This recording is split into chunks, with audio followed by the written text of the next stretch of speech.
Hey, turn the volume up. Today, I want to talk to you about a big risk that you're probably taking in your business and don't know it.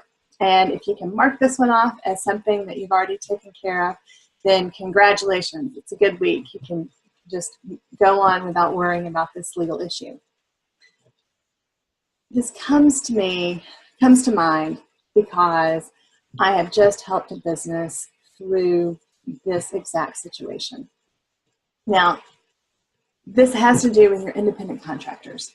And you may be using contractors because you know you can save on payroll taxes and workers' comp and so forth. And that is true, but only if they're really contractors. So if you have a plumbing company and all of your plumbers are contractors, that's not going to fly. That's not how the world works. But this is a business that could use contractors and set up their contractors the appropriate way. They were paid the right way, not managed or managed the right way, and had all the hallmarks of what a true independent contractor would look like, right? The contractor's in control of when they work, where they work, how they work. They get paid by the project and so forth. But they made one mistake that ended up costing them dearly. I mean, approaching $50,000 dearly. And I don't want you to make that same mistake. So, in this particular instance, the business brought this person in, everyone agreed he was a contractor, and then they performed the contract the right way. But this one mistake was that they didn't have a written contract. It was all verbal. Easier, cheaper, right? All verbal. This particular worker ended up getting hurt on the job and didn't have workers' comp, of course, because he was a contractor. And I had to defend that case. And because it was verbal and the worker changed tunes afterwards,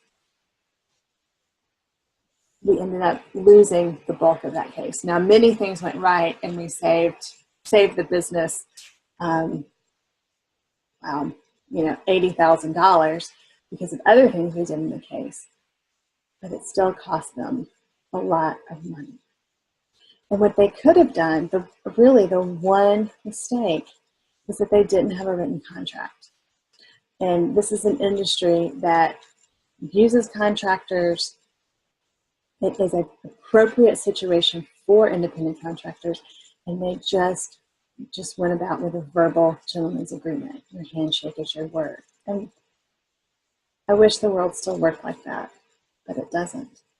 But if you're using contractors, yes, you need to make sure that they really are appropriate to be contractors. There are thousands of videos out there on the internet about that subject.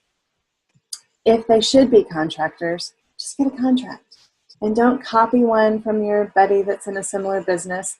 Just because he hasn't been sued and lost doesn't mean it's a good contract.